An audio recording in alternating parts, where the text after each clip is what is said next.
And today's question comes from Matthew in Tennessee. My fiance and I will be getting married in November. We're both 20 years old. I make $60,000 as a welder. She makes $12,000 as a preschool teacher and is in college.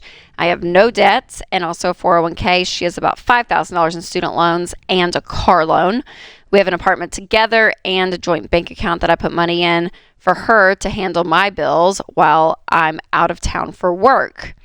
What does the whole process look like when combining finances after getting married? Well, Matthew, sounds like you're kind of already doing it a little bit. So between now and November, I know it sounds like a hassle, but honestly, I would still practice separating those finances until you guys officially are married in November. Stuff happens and you never know. So I would still keep things separate. I would not pay on her debt right now. I would be paying my own bills, again, keeping it separate until you guys get married, say I do. And then the moment you guys do that, then what you're doing now, which is a little bit of practice, which is good, is the joint checking account. So having one account that you guys are working out of. This is a big hurdle for a lot of couples. It's tough for them to combine accounts for many different reasons, but that's a tactical step for you guys to do.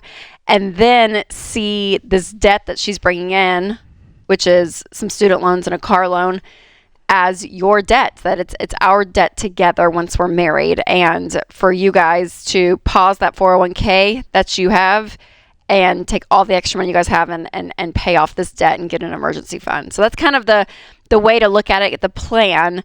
But there is such a push for me when you get married, and only when, that you say, okay, we have one budget, we have one account we're working out of, and that unity is created, kind of almost this forced communication in a sense, after the wedding. Yeah, after the wedding, when you do one checking account, that forces you to talk about money and to have a planned budget. Because if you don't, you're going to overdrive the account, because she's writing checks, you're writing checks, she's using debit card, you're using debit card, and we don't know what the balance is. So the only way you can run an account together is it forces you to communicate about it. It forces you to have a budget and to stick to it. Because if you don't, you're going to screw up your checking account. You're going to overdraft, and you're going to be mad at each other, because you can't just run off and do your own thing anymore, because you're married. This is how marriage works. You do it together. And here's the beautiful part about the whole thing. When you combine your spending and you agree on your spending, Jesus said your treasure's where your heart is. When you're in agreement about what our future looks like and that we are moving in the same direction, you create a level of unity in your marriage, a level of communication you cannot do with any other subject. Money forces you to combine your value system.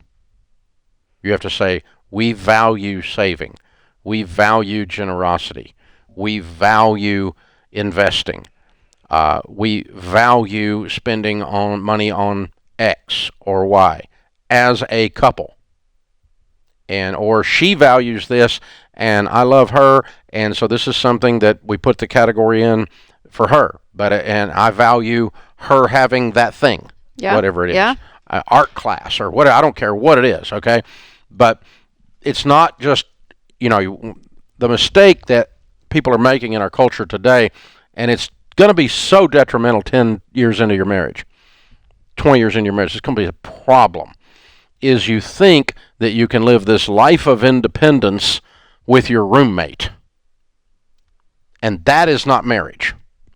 And you're going to get into a problem. And you guys are probably going to talk about that in the marriage, in the money marriage. Yes, because it's so interesting. Out of all... I'm independent. Then don't get married. No, out of all the things that I talk about specifically on social media, the one thing that people get so angry at me, it's the most hateful comments that I get, is when I say, join your bank accounts. You would think that I ran over someone's dog and laughed in their face or something. You would think I'm the most horrible person in the world.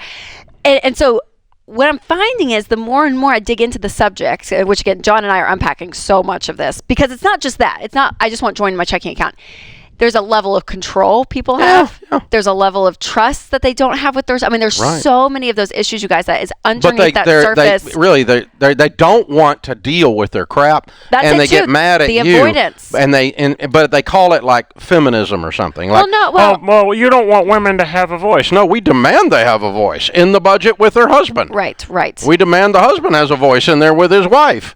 And so and it's I'm telling you, too, it's money fights and conflict, when it's avoided, sure, you're not having it because you're not talking about it. You're living two separate lives financially.